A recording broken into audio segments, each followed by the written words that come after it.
Hey, this is Eric, and you're listening to Neurodivergent. And this is Katie. Our goal is to reach like-minded folks in an effort to connect, encourage, and support each other in our struggles navigating life with neurodivergence. And to have some fun and laughs yes. along the way, Katie. Okay.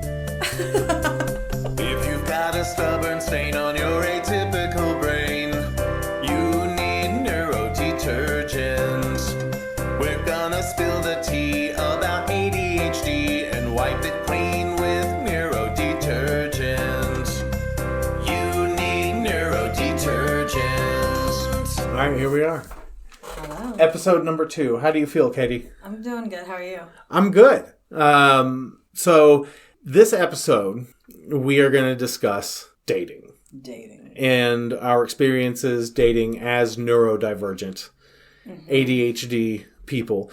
And I believe next week we're going to discuss relationships. So we're going to get a little bit more deep into it at that point. But for those of you who maybe this is your first episode, here's a little background on who we are. My name is Eric, and I have a little bit of experience doing podcasting in the past. I'm in management, and leadership development is a passion of mine. Katie, tell us a little bit about yourself real quick. My name's Katie. I'm a licensed professional counselor. I work on online platforms, 2 different ones. I specialize in religious trauma. I specialize in working with folks who are neurodivergent and who are LGBTQIA+. And my pronouns are they, them. And let's go. and I apologize. I think I might have referred to you as a girl in the last episode. And that's okay. I got to tell you, Katie, it is difficult to unlearn a lot of behavior that's ingrained in you throughout your entire life. So please bear with me. And if I do misgender you in the podcast, it's not intentional. I understand. Okay. I am female presenting. Female presenting. Okay. So can we talk about that just for a second? Yeah, go for it. You've told me before that you're non-binary. What does that mean to you? So for me, because it means like different things for different people. I will say that. For me, I would describe myself as non-binary. I feel like gender non-conforming is probably a good way to describe that. It's sort of just, I don't want to be defined by my genitalia. Okay. If that makes sense. Oh, that makes sense.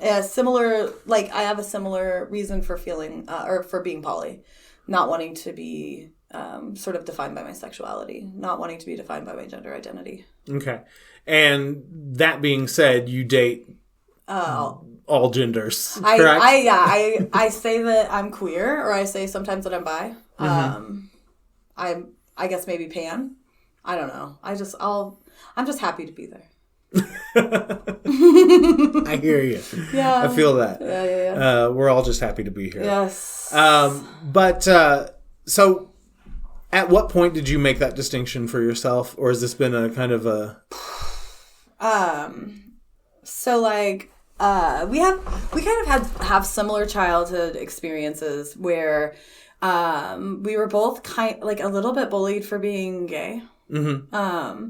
So I don't know that I would say I was bullied, but my siblings often called me gay, right? Okay. Like before I really even knew what sexuality was. I remember at one point I was like upset. My grandma picked me up and put me on her lap, and she said like, "You're just a boy trapped in a girl's body." Oh, I know. And so, I didn't have the realization that I was not straight, or that I was, non-binary or poly probably until about 2 years ago. I thought I was just an ally. Just an ally. I just thought I created my entire career. I really created my entire career around being an ally without knowing really how I identified or stopping to even think about it or consider it. I'm glad you brought that up because you had mentioned that you and I both had similar experiences being bullied for being gay.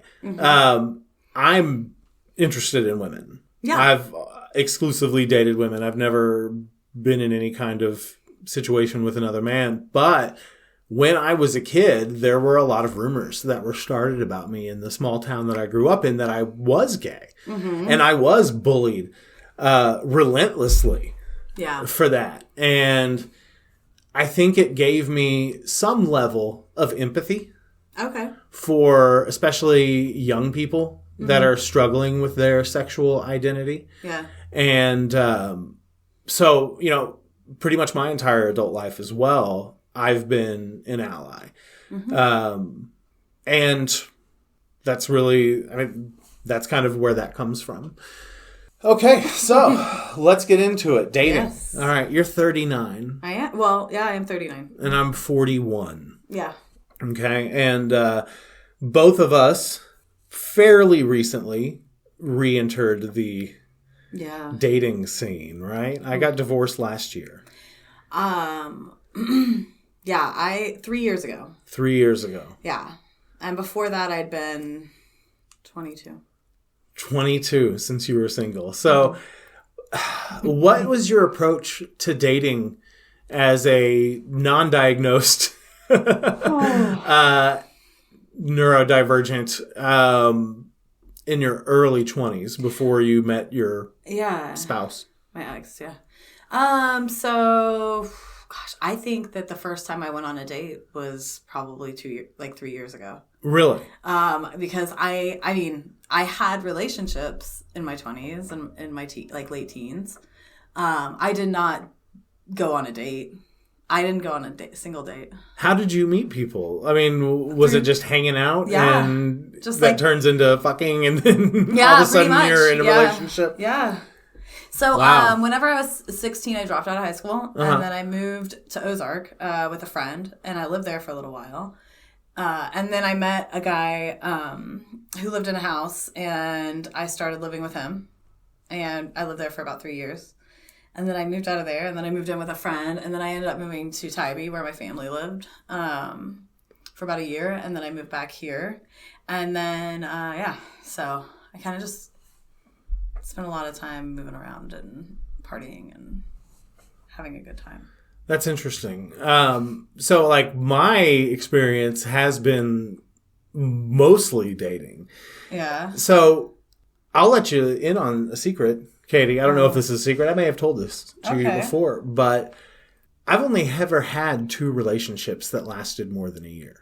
Sorry. And one of those wasn't even one of my marriages. Okay. So my first marriage only lasted 8 months. Oh. Right. I don't think I knew that. It was a whirlwind romance. And how old are you? We didn't really date much. I was 30. Okay. So, yeah, this was within the last 10 years or so. Okay. My second marriage, my most recent marriage, lasted about 3 years, and we had dated for a year before that. But in between my first marriage and my second marriage, I did have one relationship that lasted close to 2 years. Okay. And that's it. What do you make of that? I don't know. Maybe I have commitment issues, but when you look at it from maybe an ADHD standpoint and what my approach to dating was like in my early 20s and into my 30s, it makes a lot of sense. Because, first of all, I worked in the bar business. Okay, yeah. Okay, so I was around a lot of people, a lot of women, a lot of booze and other things. So, you know, I would meet a girl and I would think she's awesome. Yeah. And so we would start seeing each other. I'd ask her to quick to fall go in out love? and hang. No, not at all. Okay. Absolutely not. That's the thing. I would meet a girl, things would be awesome, and she's cool, and things are fine, and we're hanging out, and we're getting, intimate with each other. And then I would meet another girl that I think was awesome. Yeah. And I would have this dilemma because I'm like, well, I'm seeing this one girl, but I like this other girl. Obviously, I can't date both of them at the same time, right? Because that wouldn't make sense. That would be crazy. No one would ever go for that. So I would always end up dumping that first girl. How would you dump them? So you got to understand that these little mini relationships would last maybe 1 to 3 months. Okay. So it was never it was never like enough time to get that invested. Were they invested? Some of them were. Okay. Yeah. But I never really did get that invested in a lot of the relationships that I've been in. Yeah. And that's just how I am. I don't know if that's a character flaw or not. Probably is. I don't know. Do you find it flawed? Like when you are talking about I it? don't have a problem with it at all. Okay. But it's like you had mentioned polyamory earlier. Yeah. And that's kind of one of those things right now that, because I'm single again, and, you know, I'm 41. So if there's anything that I want to learn about myself, now is the time. Yeah. I feel. Okay. So that's one of those things that I'm really have been exploring, is like non-traditional relationship types, non-monogamy, things like that. Can I ask you a question? Sure. Okay, so if maybe something that held you back from like relationships getting more intimate, like emotionally intimate, was that you would meet another girl that you would find attractive or that you would like, and you'd want to date them too. Right. And so you'd break up with the one you were dating in order to date the new one. Right, because in my head, I'm like, well, I can't. So let me ask you a question. Then do you think, like, moving forward from here, if you are able to date them both because, like, they're poly, then, like, do you think it'll be scary kind of moving towards emotional intimacy in that way? Because, like, that will leave room for that where it hasn't in the past. I'm not sure. That's a good question. And I guess it's one of those, maybe we're just going to have to wait and see kind of things. Do you want that? I mean, I want to be with someone for a long time. I want to have a partner. Do you want emotional intimacy? Emotional, absolutely. Okay. I do. Okay. You know, I think you can get that with people that aren't necessarily a romantic partner, though. Yeah. You know, but yeah, I would love that. Okay. But I've also learned, I feel like I've learned a lot about myself over that time that I spent away and married. Okay, and gotcha, yeah. kind of moved around a lot and kind of left the friend group that I was used to, and then just recently came back. Mm-hmm. So I think a lot has changed. And now that I'm dating again in my 40s, I'm approaching it kind of from a place of being a little bit more honest with myself and with potential partners. What do you feel like? What are the top 3 things for you? Like, if like you match with somebody and you both are like showing a lot of interest, like what's like the top 3 things you feel like is important for them to know about you going forward? Like, let's say you've met, you're gonna go on date number 2, like you're feeling feelings, they're feeling feelings. Like, what are 3 things? Like, okay, you need to know these 3 things about me.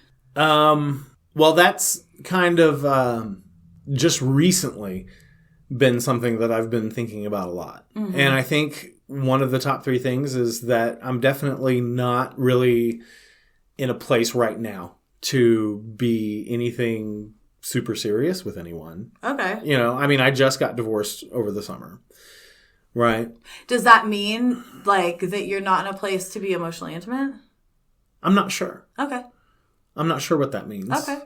But what I would tell you is Sorry. that... No, you're fine. Is this getting too therapist-y? No, you're fine. Okay, cool. What I would tell you is that my current goals don't align with cohabitation. Okay. I hear financial entanglement. Oh, yeah. Co-parenting. Yeah. You know, I don't have any children now. I don't really... Yeah. I feel like that's not something that I want to do. Sounding solo poly. Like, sounding... Right, exactly. Like, pretty aligned with But I'm going to tell you, Katie, I don't like the word polyamorous. And if you haven't noticed, I don't say it a lot. Like, you don't like the way it feels in your mouth? Right. It's like the word moist for some people. Okay. You don't saying it. I would prefer non-monogamous. Well, that's different, right? Is it? I mean, I think it would be under the umbrella. But why do I have to put a label on it? You don't? Do you think it's important to put a label on it? It's for me, it is. Mm-hmm. But it doesn't have to be for you. If you don't want to put a label on it, like, you shouldn't have to. Like, I know that people are very, there's a lot of people out there that are very anti-label. I get that. Mm-hmm. I'm pretty nonconformist, so, like, labels are not fun for me either. But I think that, it's helpful for me if I say, by the way, I'm solo poly, or by the way, I'm non-binary. This is what this means. By the way, I'm neurodivergent. This is what this means for me. This is what it means for you as a partner or a potential partner. And so like, if I say I'm neurodivergent, or if I say I'm like non-monogamous or polyamorous or this or that, it's like, I need, if like somebody's interested in me, they're going to want to know more information, and I'm going to want to tell them. So hopefully, like, that makes sense. No, it makes perfect sense. Yeah. But so the other thing, so that would be the main thing, is that I'm not interested in like a monogamous type of situation. Okay. And you're not interested, where you're not looking for like a serious. Correct. Okay. And that's okay. Yeah. Yeah. I mean, are you telling me or you? Yeah, I'm telling everyone. Okay.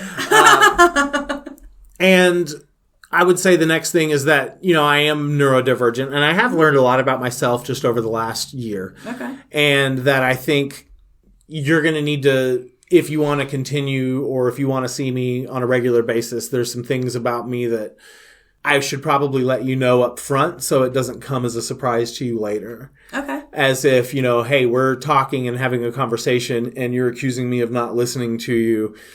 Or, have I accused you of that? No. I'm just saying in general. Sorry, for a second I was like, well, you've never accused me of not listening to you, Katie. But again, you and I kind of operate on the same wavelength, and I think that we expect a lot of the same things from each other as far as how we interact and how we behave with each other. Whereas other people might find it off-putting or asshole-ish almost. Here's the thing, though, because like I do think that like we do operate on a similar wavelength, and with each other. There's a lot that we, there's a lot of ways that we engage that, like, we get it, right? Exactly. However, that is not the case for everybody for me. And, like, there are ways that I have to make compromises, right? Right. And, like, so I guess, like, is what you're saying is, like, up front, moving forward, you wanted people to be like, this is who I am? No, not necessarily. Not necessarily this is who I am and you have to deal with it. It's this is who I am, and please know that if you're feeling ignored or like I'm, you know, look at my phone or if I do something that makes you feel like I am not paying attention to you, that it's not intentional. And if you bring it to my attention, it's something that I can work on. Okay. But I'm going to need some grace from you. Like, that's kind of how I would phrase that. How would you want me to bring that to your attention? So, like, if I am with you and I'm talking to you and you pull your phone out. Ollie! It's my dog. Someone must be walking in front of the yard, if you can hear him. So, if like, we're hanging out and you pull your phone out and I want to convey to you that, like, hey, I'm in the middle of something, I'm telling you something, can you, like, pay attention to me for a second? How would you want me to do that? I honestly would like you to say it like that. Okay. Hey, can you pay attention to me for a second? Okay, yeah, I'm talking. Maybe, or, not you know, maybe snapping. not be, don't snap, maybe not be like a super dick about it, but just be like, hey, this is important to me. Let's have this conversation or something like that. Yeah. And those are kind of like important. That word is kind of like a trigger word for me, not in a bad way.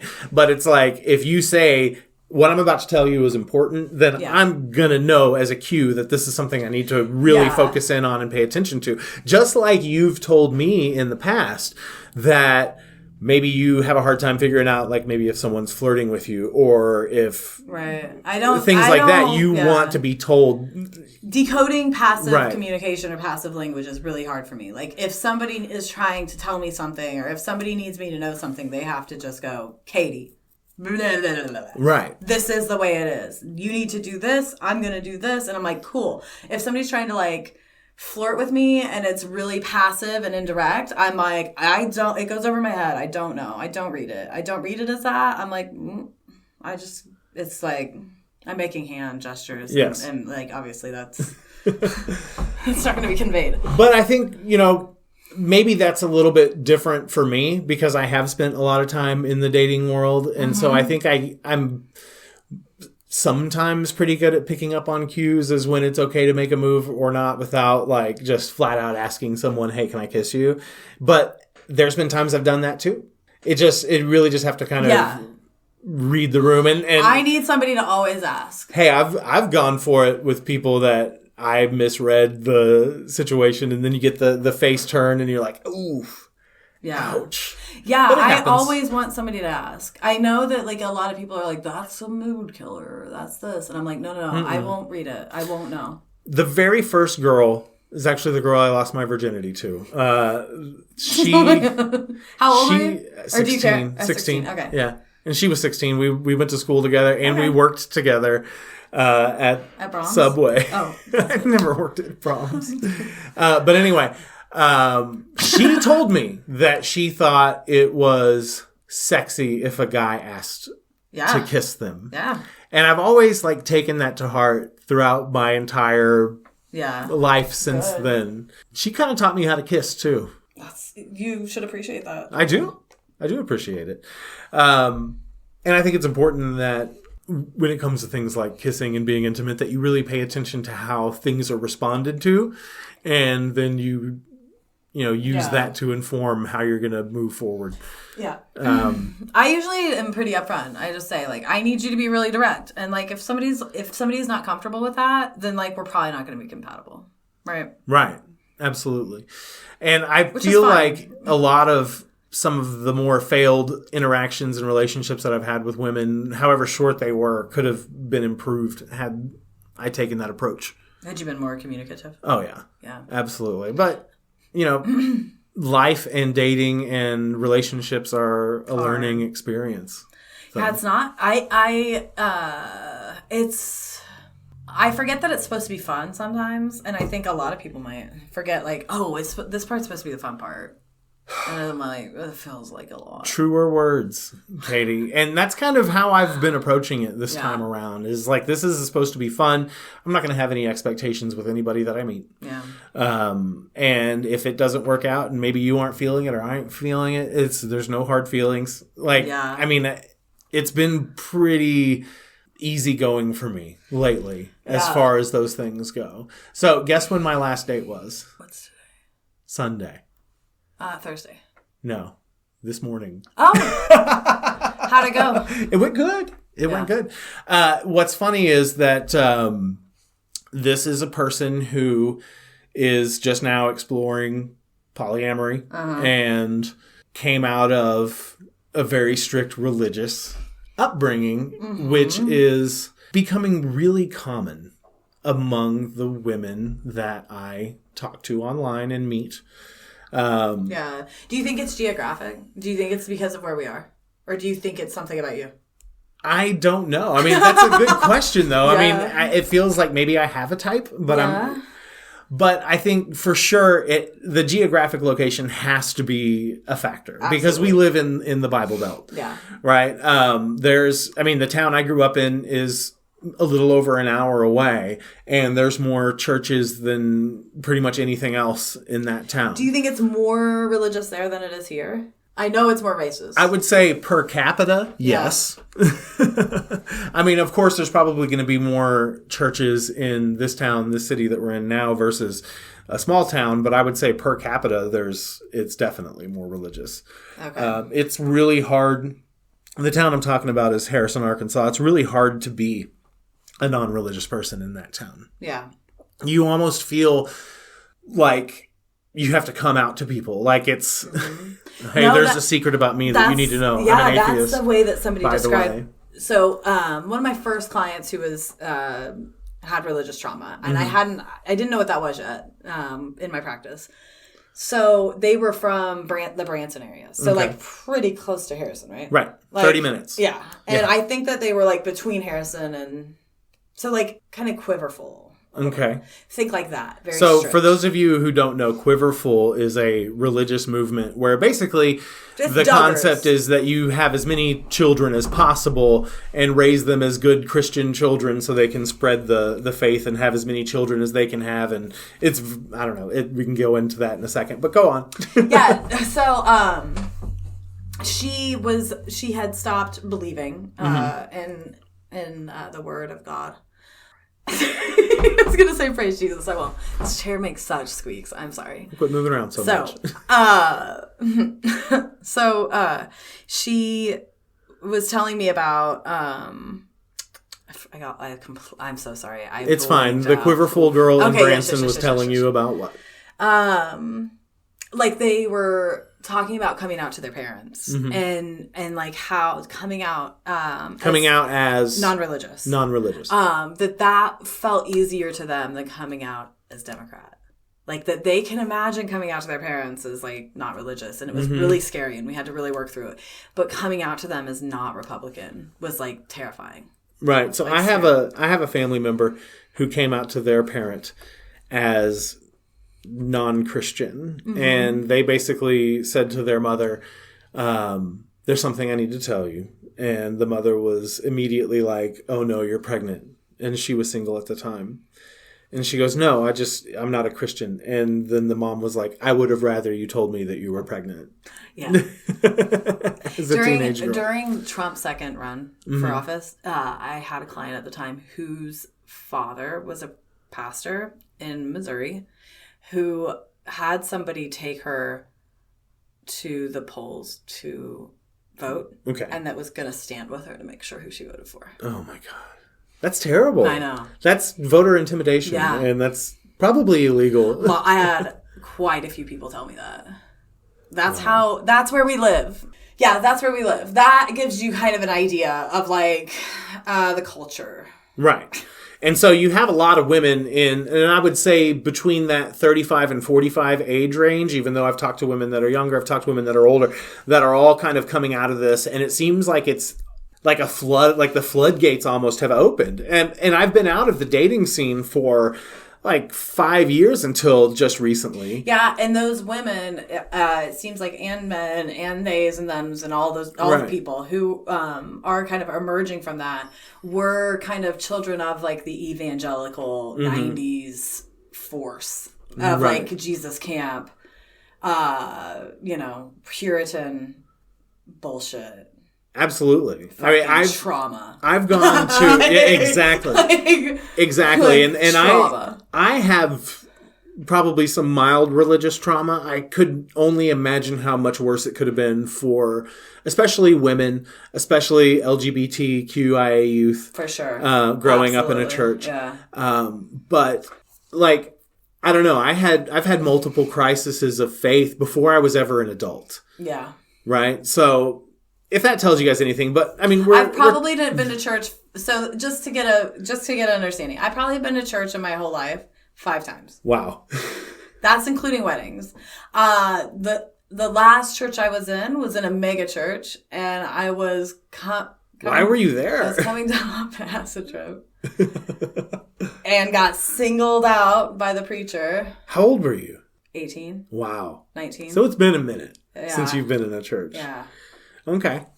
Yeah, it's been a while. So what do you think? Do you think it's just becoming more and more common these days for women to kind of just, or for anyone really just to kind of leave the church? I think that and explore both women things? and men and everything in between, just all the genders. I think people are whereas before maybe there was like a less of an obvious overlap with church and state. Right. And like politicians being kind of aggressive with like, I don't know. Like, I think that women are at a huge disadvantage, and they're starting to really recognize that. And they're starting to kind of go, well, I'm still having to do everything, and I'm still having to work. And sorry.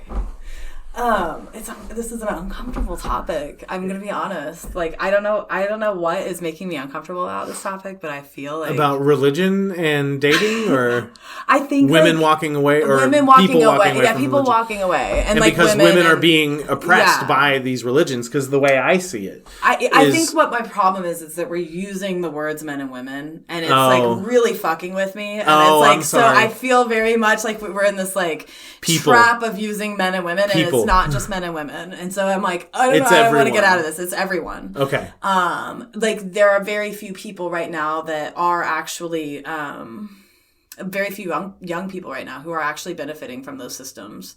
And that is becoming very evident. And the more and more that people are able to identify, especially on a gender spectrum as well as like a neurodivergent spectrum, more people are going to start questioning things and going.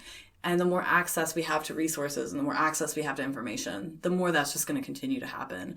And instead of people who are leaders in those roles, welcoming those people and trying to find a way to connect and help everyone, they are continuing to double down on like queer people being centers and all these things. Right. And drag shows are getting banned. Yeah, and it's really affecting a lot of things, but like for community in particular where we live, what it is doing is it is affecting our businesses. Like our businesses that are not supporting LGBT people and not supporting young people are going to fail our community because people will continue to move away. Oh, for them young leaving. People will leave. And we live in a college town and we have a lot of potential in this city for greatness, honestly. And we just drive people away because of this bullshit religious shit. I mean, right. honestly. No, I agree.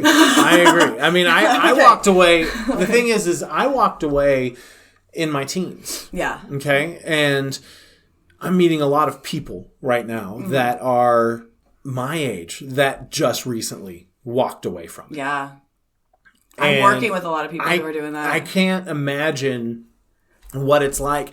And in a way, and I was telling this person that I saw earlier today, in a way, I was like, I'm kind of jealous of you right now because you're getting to experience a lot of things that, you know, for the first time as an adult, that maybe I experienced a long time ago. Yeah. And it's weird because I've met people that grew up in extremely oppressive and sheltered childhoods. Yeah. People that homeschooled their entire life.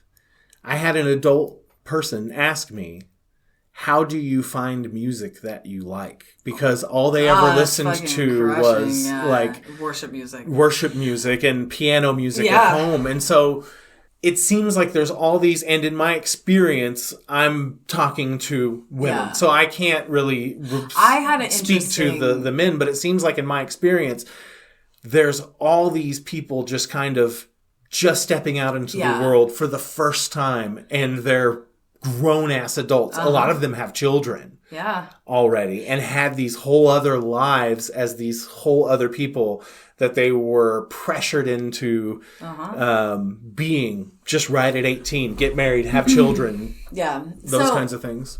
I don't learn, not very often do I learn something new. That's not true. I learn new things all the time.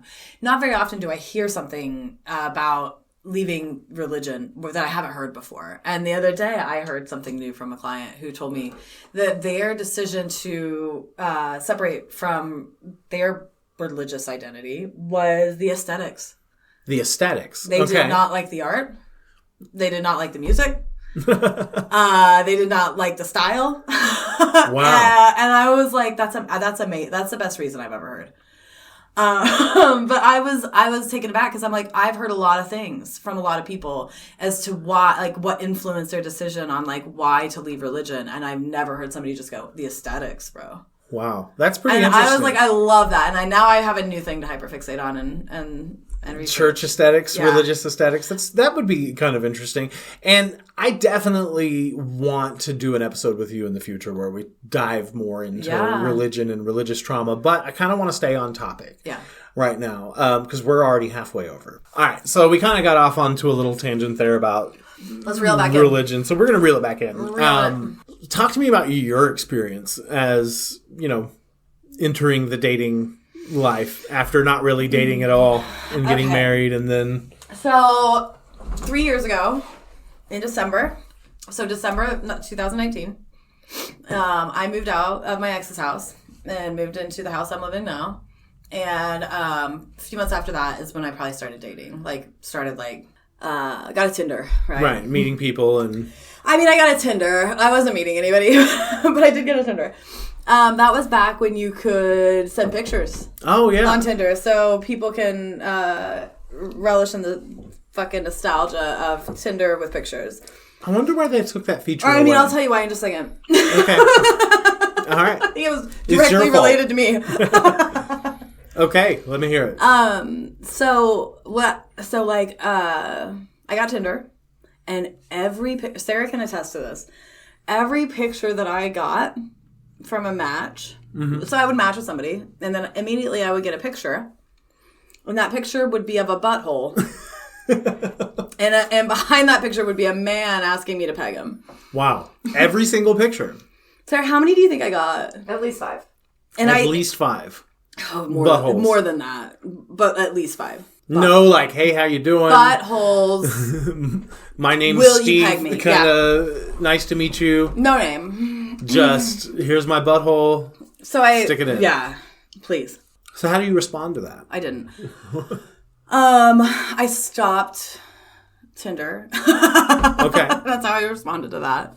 And that was during the time where I learned that I was not straight. Okay. I started talking to Sarah about, like, maybe I should date women. And then I was like, I mean, I'm not gay, but, like, everybody likes women. Everybody thinks women are attractive. Everybody loves boobs. And she was like, no, bro, that's not true. That is not how everybody is. You probably are a little gay. I would agree. You should Google that. And I did. And then that was similar to, like, that was kind of similar to my experience learning I was non-binary. It was like, and also poly, where it was like, oh, maybe this is more what the deal is. So how did that change kind of your approach to dating after that? Well, then I opened up an account on Her, which is like a female, it's like maybe like Grindr, but for women. And so I opened up an account there, and I started meeting women, and I started dating women. And I started dating non-binary people, and kind of explored that. And so here I am, a poly, non-binary, queer individual, like many others who were birthed out of the pandemic. Right.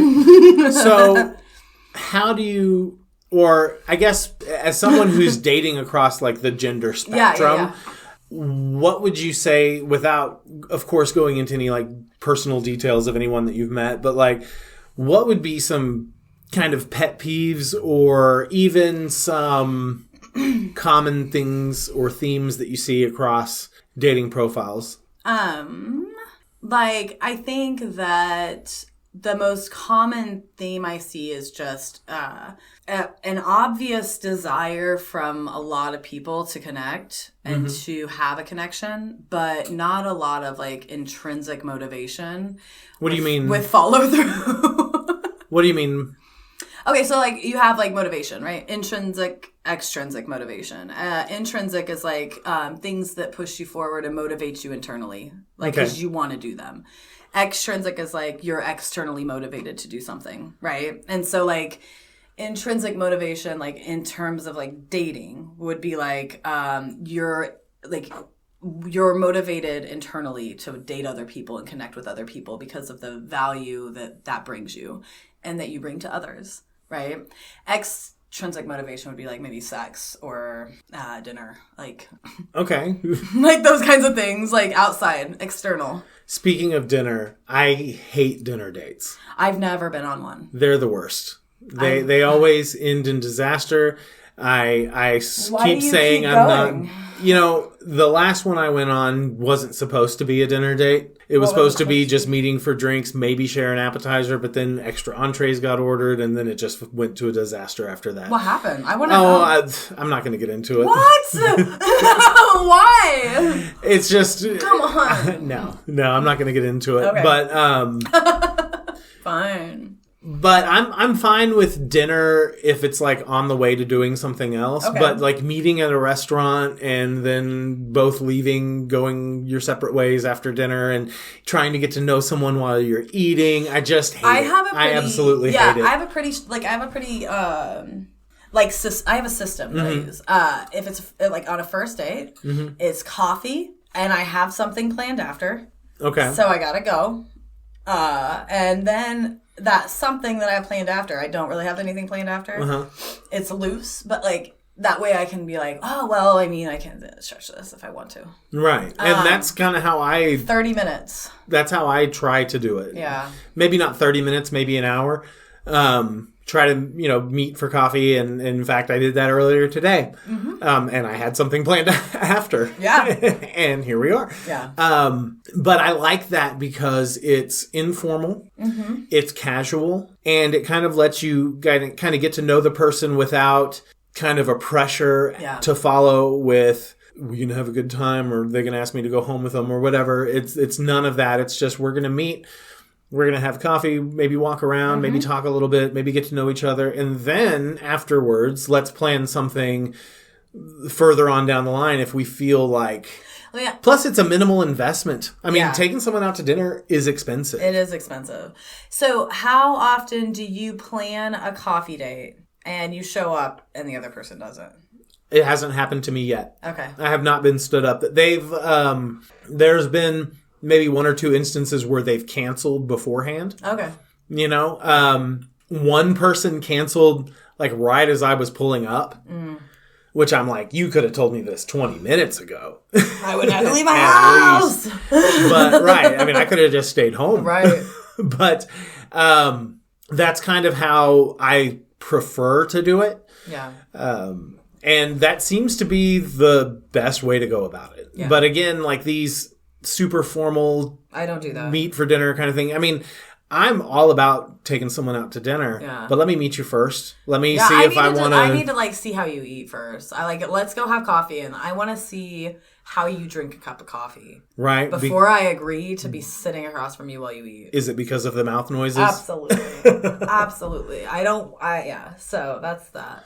So what are some things that you see on profiles that would immediately be like, I'm swiping left on this Holding person? a dead animal of any kind. Okay. If there's a dead animal in your hands...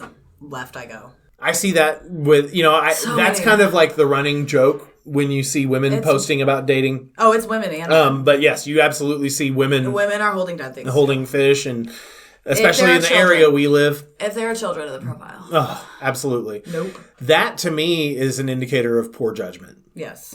Right? Yes. Because especially if you have a child and you're showing your picture to strangers. Yeah, and that picture includes your child. You don't know if that stranger is... Yeah. I ask my kids' consent when I post their pictures on Facebook. There you go. I'm definitely not posting them on Tinder. Right. And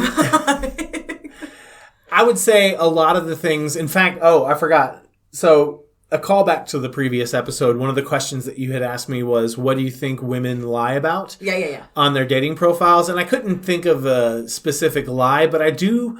feel like there are some things that I was able to think of that are deceptive. Okay. And the main one, and I actually came across it after we recorded, was when it's them with another person in each picture and both people are the same and you can't tell who it is. But you always know which one it is. I don't know. I don't know. I don't understand. So let's say that there is... maybe someone who... Like me and Sarah, like I post a picture of me and Sarah? If every picture was you and Sarah. Okay. And you don't know who the person is, whether you can't tell who it is. But typically, in my experience... I know exactly who it is. It's the less attractive one that the profile belongs to. I thought you meant... So this is what I was thinking. So it's a deceptive... So they want you to swipe right on their friend, not knowing that you're the other person in the picture. I mean... I think that when you say that, this is my perception. Okay. This is what I think when I see that it's two people that are trying to get a unicorn. No, I'm talking about and this is what I see with single women, is you see a lot of girls that'll post pictures with their best friend or whatever, and those two people are in the exact same in all the pictures, so you don't know which person this profile belongs to. I've never come across that. Because the people that you look for in the demographics don't do those kinds of things, I would imagine. Well, I see women. Yeah, but maybe the ones that are looking for other women maybe don't do those things. Oh, maybe. Maybe they're... I don't know. I don't know what the motivation is. Yeah, I don't either. Beyond That's curious. But it makes me feel like they're ashamed of themselves and that maybe that they don't think that someone would swipe right on them with just a picture of them. Okay, and gotcha. Not someone else. I was very slow to follow that. I'm very sorry. That took me a really long time. It's okay. I don't get it now, though. Okay. It's okay. Okay. So I see that. It's not something I see all the time. Yeah. But I also see profiles, of course, where there's no picture at all. Where it's like a picture of like a dragon or a sunflower. Yeah, those are people who don't want their face to be shown. Right. And I'm wondering, is it because maybe they're with somebody and they don't want to get caught? Every time. Or you don't think it's a self-esteem issue to where they don't want... No, I think that they're cheating on their significant other. Really? Yeah. Okay. Do you come across a lot of profiles like that? Yep. It's pretty common? Yeah, I mean, like I said before, one of the pictures that was sent to me before was a man's asshole with his wife in the background sleeping. Ooh. So, yeah. I do think so. He probably didn't have a picture of himself in the back, like in the profile. Wow. But so I think that one of the most deceptive things that I've seen is men who say they're poly and they're not. Okay. Can you go into more, like, what do we call those? Cowboys? Is that what it's called? I guess. Is that like where really? People will try and date poly people and then try and pull them into a monogamous relationship? Oh, they're called cowboys? Cowboys and cowgirls. I believe like that's Lasso? Yeah, I guess. I never made that connection. But I have not. That's a lie. I've dated women who have done that too. I think that it's like, I don't want to give them a label of cowboy because that feels gross. I'm just saying that's the... But what I will say is this. I think that it is more of like people who like the idea of what poly sounds like without actually doing any of the research about what it means and what it is and how to practice it ethically. And then they put on their profile that they're poly. And I'm like, no, you're not. Because they try and rope you into a... I mean, I don't know if they try to rope me in, but it's very clear that they have not researched or learned what it means to be poly and like what the what the ethical way to practice that is so that you're not harming people. No, I get you. Yeah. And so it just, they say that they're poly or they say that they date poly, but they are not, and they don't actually know anything about polyamory at all. Right. Those are liars. I would say another misconception, because I always swipe left on anyone who has conservative in their profile. Mm-hmm. That's just that is just... And not before you message them. Not before. No, I don't message them. So here's the deception. Because I don't swipe right on people that have conservative in their profile, but what I've found recently is moderate means conservative. Absolutely. You just moderate found that out does recently? not mean you moderate just found that at out all. recently? I did. I try to take things at face value. I'm sorry. That's just how I am. I mean, okay. I think I could look at a profile and not read any of the words on the profile. Just look at the pictures, and 9 times out of... I was going to say 10. I'm going to say 9. 9 times out of 9, I can tell you if it's conservative, really, or liberal. Absolutely. So what do you look for? How would you see a picture of me versus a picture of a conservative and say, Eric is a liberal and this person is a conservative? What is the dead giveaway? What are the telltale signs? Are there any guns in your profile? Okay. Are you holding them are you holding them like you would hold your dick? All right. Go on. How proud of you are, how proud of your guns are you? A flag. Okay. Yeah. A flag with a blue line in the middle. Oh, that reminds me of a first date I went on with someone where I walked her back to her car and she had the thin blue line flag and I never talked to her. Yeah. So, what else? If they have sometimes they'll have pictures of the back of their car with their stickers on it. Uh-huh. That's a clear indicator. Why would you do that on a dating profile? Listen, that makes no sense. I see all kinds of stuff. I feel like I could pull my phone out right now and just tell you immediately all of the red flags just by pulling up my Tinder. Here, I'll read you my most favorite message I ever got on Tinder. Go for it. I'd love to hear it. I'm going to read you the interaction. Okay. This is from Steve. Steve says, "Hey lady, how is your kitty? Meow meow." Like Kitty. Kitty. How is your kitty? Meow meow doing? No, then it's a period, not a question mark. Mm-hmm. Also, good morning. Meow. I said, Steve, this is not a strong opener. Steve replies, ha ha ha ha ha ha ha. Yeah, I don't care. Have a wonderful journey, miss. Winky face. Meow. F. Just got back from vacation and smoked the island weed that Jesus stole from you sinners. Also, Moses says meow. Okay, And then I said meow. And then he says, what in the fuck is up with dating apps? Been years and years since being single and every chick is just whoring for attention and then disappears when actually talking about hanging out. Wow. That's Steve.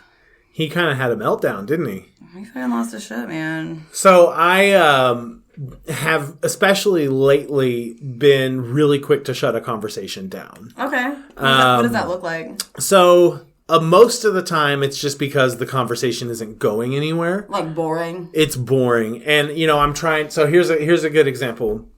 I matched with this girl. Her very first, she sent the first message. Mm-hmm. Her message to me, the first message was, you look like you could be a great conversationalist. Okay. And so I'm like, okay, cool. Because I like having a great conversation with somebody. Absolutely. I mean, here we are right now. So I'm like, hey, how's it going? My name's Eric, whatever. And I'm trying to ask her, and I asked her a question related to something on her profile. I think she was into like gardening or something. So I asked her a question about that. I get like a 1 or 2 word response.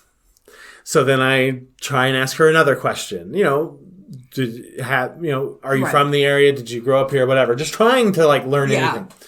This and again, 1 or 2 word response. And I try to have ask another question. You tried again. That's too many times. I know, right?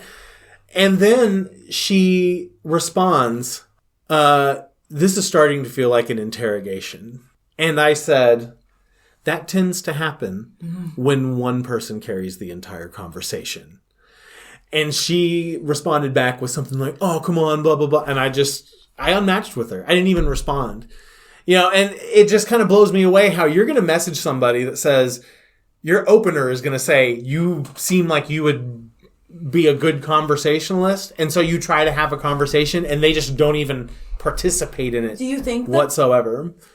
Do you think that she was trolling you? I have no idea. Maybe she was, but since then, within like 3 or 4 messages, if it's 1 or 2 word responses, I'll message them. I say, it doesn't look like this conversation's really going anywhere. Why do you message that? Good luck out there. And why do you message that? Because I want them to know I'm not interested at that point. I mean, wouldn't unmatching them do that? I want them to know. I mean, wouldn't they know by you unmatching them? Possibly. But I want them to see that. It seems like a little petty. Is it? Yeah. Okay, maybe it is. I mean, and it's like time and energy. Maybe you're right. Maybe I shouldn't spend that much time and energy telling someone that they suck at having a conversation. Yeah. Okay. Okay, well, if we've learned anything today, it is. It's that I'm petty. Yeah, I mean, I don't think we learned that. We already knew that? We reviewed. We reviewed that I'm petty. Yeah. Okay. I'm just kidding. What are some petty things you do? Oh, fuck. Like, I mean, I don't know. What are ways that I'm petty, do you think? I don't know. Sarah, how am I petty? On Reddit. On Reddit. You won't let it go. I don't want to talk about my Reddit. Well, actually, this is a great segue. Okay. Because, we thought of a segment for the show. Yeah. And this is something that we're going to do on this episode and the next one. I think we should just do one. And yes. Okay. We're going to do one this episode, then we're going to do another one on the next one. Perfect. That's how this works. That's how it works. Because we only have 10 minutes left. Okay, let's do it. So it's going to be like a guess the outcome. So we were sent a best of Redditor update. Yeah. And we don't know what the outcome is, but the outcome is here. So we are going to guess what the outcome is. So I haven't read it at all. I'm not gonna lie. I'm gonna pull it up and I will read it. And so this is the one. Oh, this is the one. Yeah, I have strong opinions about this one. Okay, which one is it? Am I the asshole for not wanting my sons to always come second after my daughter? Okay. All right, so I'm gonna read it to you. Sorry, that wording. It's so bad. We can go on. All right. The wording of that, though. So, the person who's writing, 32 male. Okay. Wife is 33 female. Okay. They have 3 kids. They have twin boys. They're 10 years old and 1 girl, 8 years old. Okay. Gotcha. And goes on, normally all of them are sweet, obedient, and nice. I consider myself lucky with them. I have an issue with the word obedient, just in general, but, let's move on. Agreed. We agree. Right? But since a few months, I have noticed that my sons are doing everything according to the wishes of my daughter. She wants to play mini golf instead of going to the cinema. They say yes. She wants to play tea time with them instead of soccer. They love soccer. And they say yes. Not doing sports, but sitting in their sister's room to drink tea. They literally treat her like their princess and always putting her wishes over theirs. And they get nothing in return. My daughter is acting like an entitled brat and never asks her brothers what they want to do or play. Sounds like an 8-year-old to me. When I talked to my wife with this, she just said how cute the twins were for adoring their sister so much. And that is good and healthy for them being around her all the time. Her presence is, quote unquote, civilizing them. She really said this, as if my sons were savages without their sister. She told me not to intervene in their relationship, so I let it go. Yesterday, we went Saturday shopping, and I allowed each of the kids to buy something nice for them. My daughter picked a pair of very expensive rain boots. I told her that she can have something like that for her birthday, and she started to cry. And what happened? Her knights showed up and said that they would buy nothing so she could have the boots. My wife, of course, said, "Aw, how sweet of you." This was the moment I exploded and said nobody is getting anything and we are going home. When we arrived, my wife called me an asshole who's trying to turn his own children against each other. I told her that she is a hypocrite. If the roles were reversed, she would be furious, but since it's the girl who is getting her way, it is okay. We haven't really talked since. Am I the asshole for standing up for my sons and revealing my wife's favoritism and hypocrisy? And then there's an addendum and an edit. To be clear, I never told my sons to stop being nice to their sister. I was careful when talking to them, even when I asked about their mom's role in all of this. I never told them to stop playing with her, and I did not really explain yesterday's punishment. Okay, I'm going to read... So, hold on. Oh, you're going to read the comments? I was going to read his reply to a question. Okay, so yeah, if you want to go through the comments part of it. So somebody comments, have you talked to your sons? Ask them why they indulged their sister. This is his reply. Yes, I have talked to them several times. They said that their sister feels sad when they are not playing with her. Playing with her, of course, means playing whatever she wants and never what they want. And that they like spending time with her and making her a part of them. I directly asked them if their mother has her fingers in this and instructed them to act this way.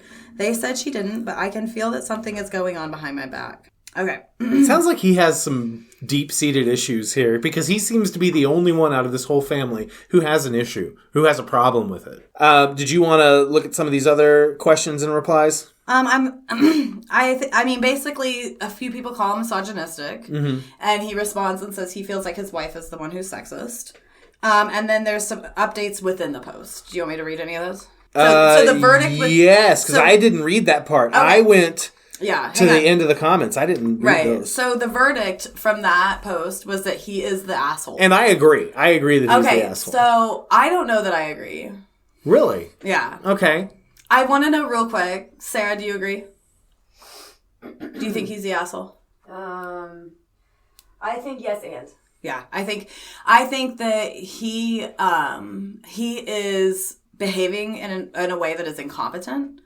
And if he has an issue with like what's going on, then he needs to figure out a way to communicate why he's upset, and he has not done that effectively.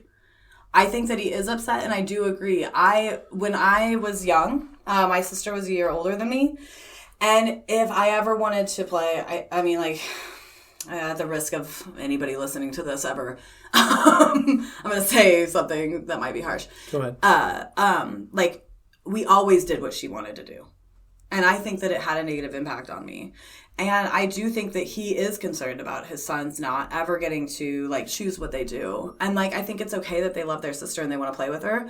But I also think that he needs to be, doing his part by, taking his sons to do stuff that they want to do maybe without their sister. Right. And I think that's healthy, for sure. The way that him and his wife are communicating, though, is very toxic. It sounds like he is an asshole. Suspects her wife. Like, what I see is that he, like, suspects her of encouraging that behavior. I think he might, even though the kids are telling him no, he believes that his wife is somehow doing this. That could be happening. I don't know. Right. So, take us through the updates within Here's an within the update. post. I've called my wife from work and apologized for my behavior. She was happy about my call and forgave me. I went to the stores after work and bought the boots for my daughter and a nice big Lego set for the twins, which they can build up with their baby sister. I will tell my boys it was and is noble of them to think so much of their sister, and that I am proud of them for including her so perfectly and being gentlemen around her. I will not do anything to change the dynamic of their relationship, and I feel like an asshole, an idiot, for considering it in the first place. I love my daughter, but my comments here were written so poorly, and I understand the accusations of sexism. Final update. My wife and I had a very good chat with our daughter. We encouraged her to take her brother's needs also into consideration when planning their activities and return their generosity and with generosity and care. She was very understanding. We made clear that we love to see them together and that nothing at this point has to change. My wife and I agreed silently to monitor the situation. Last point, I do dad and daughter weekend next month, and my wife will do a mom and son next weekend. Thanks to everyone for expressing your opinion.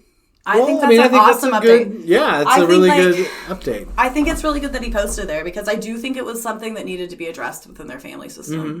And then I think that it will benefit their kids in a really good way that that was addressed. Even though he did it clumsily and was an asshole in the process of it, I mean... At least he can acknowledge that. At least he can acknowledge it and say, like, I'm uncomfortable, though, and, like, something needs, like, this needs to be acknowledged. And, like, the boys need to have, like, some kind of, like... outlet so that they can do what they want. Something that's kind of like their thing. Yeah. As opposed to it always being the daughter's thing. Okay. I mean, that seems like a healthy resolution then, and hopefully it continues to go in the same direction. Yeah. He didn't really talk about why he suspected his wife. Probably because she wasn't listening to him. With his wife's fingers and everything is what he said. I mean, probably because she was ignoring him. And, like, probably because the way that he was approaching it was asshole-ish. Right. And then, when you see that he called her and he apologizes for his behavior, then it seems like they were able to talk about things and compromise. Yeah. People are really scared of having hard conversations. Hard conversations are hard. Yeah. But they have to happen. Sometimes. And they have to happen. Mm-hmm. But not on the first date, right? No. No, not on the first date. No hard conversations on the first date. All right. Well, that's going to do it for our second episode. So awesome. If you... So now that we have released this to the public, if you would like to leave us a voicemail, you'll see the link typically under the description for wherever you're downloading this podcast on. We're on multiple platforms. We would like to play those on the show, perhaps respond to them. If you want to send us any questions, you can at neurodetergent.pod@gmail.com. And we'll see you next Monday. Bye-bye.